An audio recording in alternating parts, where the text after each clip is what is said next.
It happened during what was supposed to be a perfect family photo shoot, the kind my mother loved to orchestrate. My 6-year-old daughter Julia sat right in the front row, her little yellow dress bright against the sea of red sweaters and plaid shirts. She smiled so wide her cheeks dimpled, proud just to be part of the moment. A week later, when the glossy Christmas cards arrived, my mother spread them across the dining table like trophies. "Look at these," she said, holding one up to the light, her face glowing with satisfaction. Julia rushed forward, eager to see herself. She adored photos, loved feeling included, seen. But the second she looked, her smile froze. Her eyes darted over the faces. Cousins, grandparents, her Aunt Becky, and Uncle Jason, all smiling perfectly in place. And then came the question that cracked my heart in two. "Mom, where am I?" At first I thought she must have missed herself. I took a card, looked closer, then another. My chest tightened. She wasn't hidden or cropped out by mistake. She was gone, completely erased. Her hand had been tucked into her cousin Jessie's that day.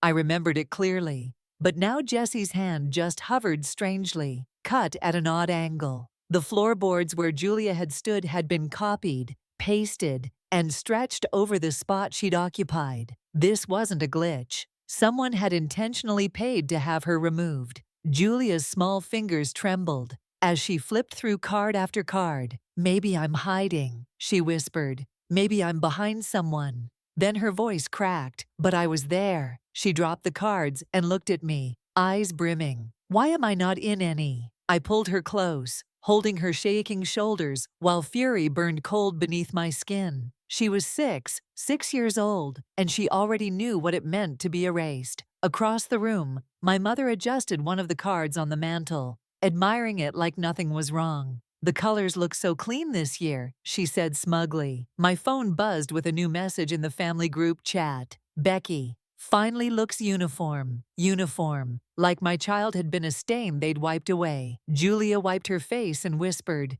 but I was smiling. No one answered. My dad muttered something about wanting it tidy. Then my mother said it, calm, dismissive, cruel. We all agreed it was better this way. Her dress didn't fit. It stood out. It ruined the picture. "It's not personal." Julia's lips trembled. "But I was smiling," she repeated softly. The silence that followed felt suffocating. I wanted to tear those cards to pieces, but instead, I just held my daughter and made a promise. This would be the last time anyone erased her. That night, while everyone else admired their picture-perfect illusion, I sat awake thinking, and by morning, I knew exactly what I was going to do. My mother's smile faded when she opened her Christmas gift the next day. Becky had always been the investment. I'd always been the labor. It started early. Piano lessons for her, mops for me. When Grandma needed help, I was the one called upstairs, while Becky was too busy. By high school, the favoritism was open and unapologetic. When Becky wanted something, she got it. When I asked for anything, I got a chore instead. When Grandma's knees failed, I helped her bathe and eat. Becky's excuse? Soccer practice. My father never questioned it. "Becky already has 3 activities," he said once without looking up from his paper. "Do you want to drain us dry?" My mother had smirked. "You learn plenty of lessons cleaning." Becky polished. I disappeared. When she married Jason, my parents practically threw a parade. They helped with the down payment for their house, paid for furniture, even the new counters Becky wanted 6 months later. I watched it all quietly, bitter, yes, but not surprised. Becky had always been their masterpiece. I was just background noise. When I fell in love in my 20s, I thought maybe that would change. Spoiler, it didn't. He wasn't perfect. We'll just call him the disappearing act. But I thought we were building something. We weren't married yet, but we talked about moving in together. I worked up the courage one night to ask my parents for a little help with rent. Not a house, just rent. "You don't need it," my mother said flatly. "Stay here. There's space." What she really meant was, stay useful. Cook, clean, help Grandma. Keep being convenient. So I smiled, said sure, and moved out anyway. The flat was tiny, the furniture second-hand, the walls thin enough to hear the neighbors breathe. But it was ours, and for a while, that was enough. I still visited Grandma. I always did. She was the only one who looked at me and saw more than the help. And then I got pregnant. The timing was terrible. Too many bills to too many worries. But I was happy. I thought, now they'll finally see me. They didn't. When I asked for help, my father barely looked up. "We don't have money for that," he said. A week later, Becky got a new living room set, paid for by them. By the time Julia was 1, her father was gone too, off to grad school in another state, new life, new girlfriend. I packed what was left of ours into boxes and went back home. I thought I'd at least get my old bedroom back. Instead, I found it transformed. Fresh paint, toys stacked neatly. My nephew Ryan's name glittered above the bed. He didn't even live there. Becky's childhood room, though, untouched. A shrine. Julia and I were shoved into the attic. Cracked paint, slanted ceiling, freezing in winter and suffocating in summer. 2 beds jammed together under a single bulb. "It's fine," my mother said when I protested. "Ryan needs his own space when he visits. You'll be fine up there." Every creak of that attic floor reminded me exactly where I stood, beneath everyone else. At first, Julia didn't notice, but children grow fast. By 6, she saw it all. Her cousins had their own rooms. She had none. "Why do I share with you?" she asked one night. "Why don't I have my own?" I smoothed her hair and told her it was temporary. I lied, because nearly every cent I earned went to the household. Food bills, contributions. Saving was impossible. People think cruelty is loud, shouting, slamming doors. But sometimes it's quiet. It's in the choices people make when they think no one will notice. It's funding one daughter's dream house while telling the other to be grateful for a roof. It's carving your child's name in glitter above a door that should have been yours. It's telling a 6-year-old she doesn't belong in a photo because her dress didn't match. That kind of silence, it screams, and I could feel it building, because what had started with me was now targeting Julia, and I wasn't going to let it happen again. That night I lay awake beside my sleeping daughter, her tiny hand clutching her stuffed bunny. Every creak above us felt like the house whispering, "You'll never escape." But I decided I would. I opened my phone, scrolled through messages, and found one from a friend who worked at a bar downtown. They'd been looking for night staff. I typed before I could stop myself. "Do you still need someone? I'll take the shifts. Send." If I had to work myself into the ground, I would. Freedom had a price, and I was finally ready to pay it.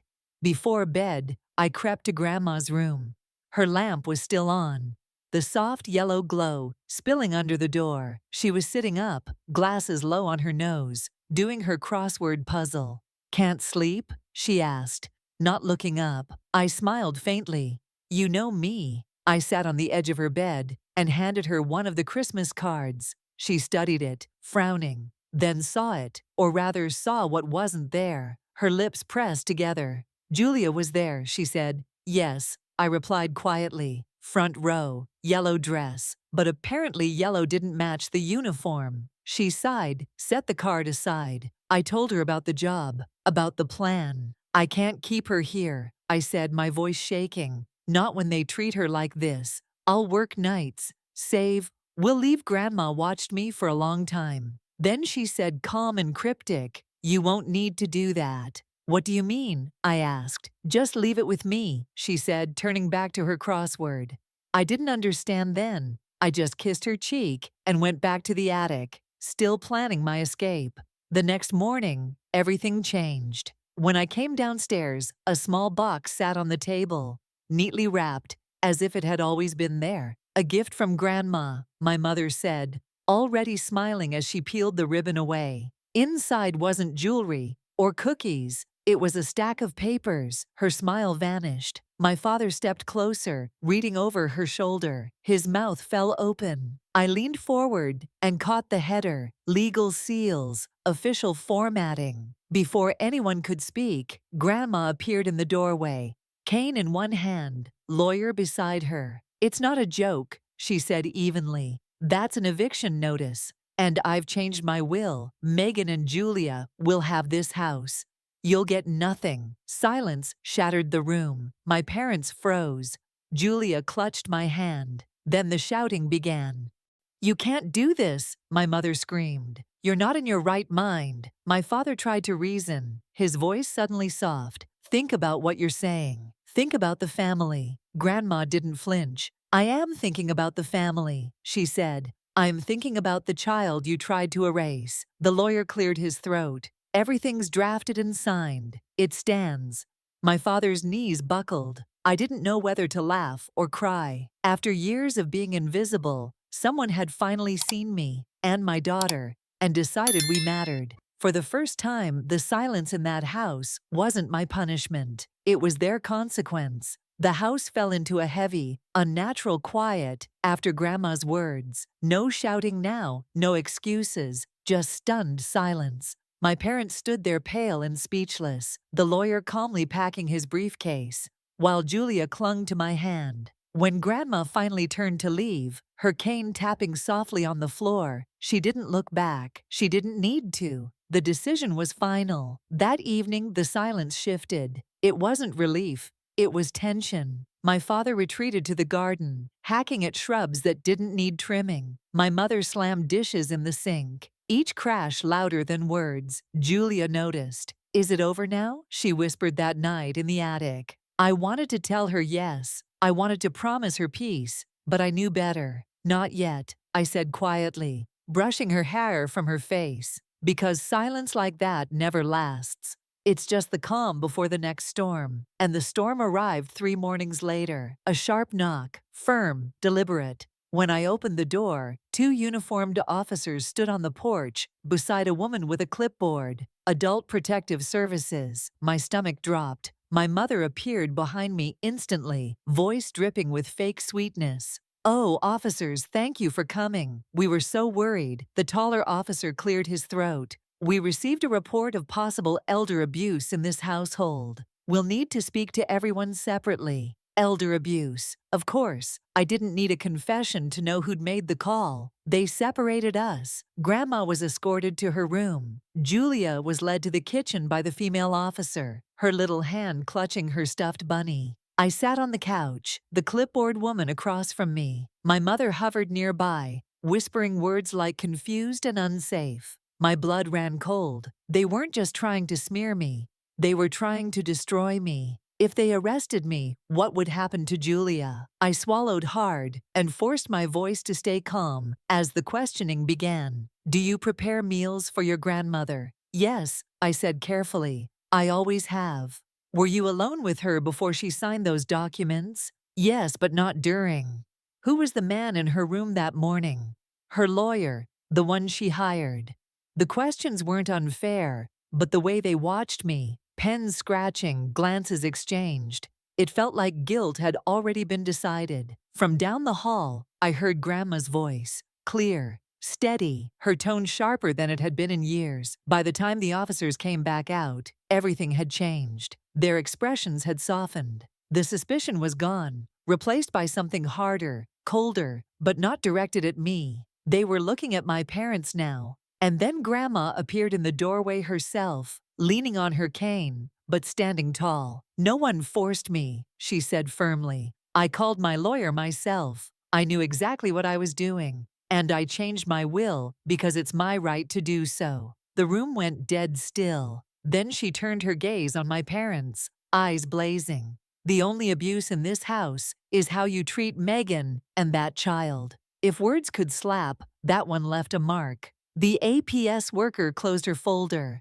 "I don't see any concerns here," she said briskly. "Everything appears in order." The officers nodded. "Thank you for your time. There's nothing further to pursue." Relief hit me so hard I could barely breathe. I pulled Julia into my arms the second she was back by my side. She buried her face in my shoulder, trembling. But Grandma wasn't finished. "To call the police on your own daughter," she said, shaking her head. "To lie about me, to drag my great-grandchild into this. You don't belong under my roof." My mother gasped, grabbing the back of a chair. My father opened his mouth, but nothing came out. "You'll move out," Grandma said flatly. "I don't care how." but you will. It wasn't a threat, it was an order. For the first time in my life, my parents had no words. When the door finally shut behind the officers, the silence that followed wasn't heavy anymore. It was clean. Julia looked up at me. "Are we okay now?" she whispered. I smiled, a real smile this time. "Yes," I said, "we're okay." And for the first time, I believed it. The days that followed were uneasy. My parents moved like ghosts through the house, barely speaking, eyes full of venom, but mouths shut tight. Then one morning, the quiet cracked. They cornered me in the kitchen. "You'll regret this," my mother hissed. "We'll make sure they take Julia from you," my father added, his voice low and threatening. I didn't flinch, but Julia heard them. She was sitting on the stairs, clutching her bunny, her eyes wide. That was it, the final straw. The next morning, Grandma made another call. By noon, 2 officers were back at the door, this time carrying papers, a no-contact order. "You'll have to leave," Grandma said coldly. "And you'll leave Megan and Julia alone. No shouting, no drama, just the sound of zippers and suitcases." They left under police supervision. That night, Julia slept straight through, her first full night's rest in weeks. 6 months passed. Word travels fast in families like ours. One afternoon, a cousin called, whispering like she was sharing a secret. "Your parents asked Becky for help," she said. Of course they had. The golden child, the investment. "And?" I asked. She told them money's tight. Money's tight. After everything they gave her, house deposit, renovations, furniture, now she couldn't spare a dime. I shouldn't have laughed, but I did. By the end of the month, new whispers reached me. My parents had been seen at a shelter. Later, someone said they'd moved into a run-down rental on the edge of town. The irony was brutal. After years of treating us like we didn't belong, they'd finally become the outsiders. Now Julia and I live downstairs with Grandma. Julia has her own little room. Soft yellow walls, drawings taped everywhere. In the mornings, she sits at the kitchen table, while Grandma beams at her over breakfast, proud of every silly doodle. We're not rich, we don't live in luxury, but for the first time in my life, we're safe. We're a family. The house feels lighter now. No shouting, no tension, no ghosts, just laughter. Sometimes I still find old photos tucked in drawers, the ones where Julia was erased. I don't throw them away. I keep them as reminders of what we survived. Because the truth is, you can rebuild from anything once someone decides you're worth standing up for. So what do you think? Did my grandmother go too far? Or did she finally do what no one else had the courage to do? Let me know in the comments. And if you want more stories like this, don't forget to subscribe.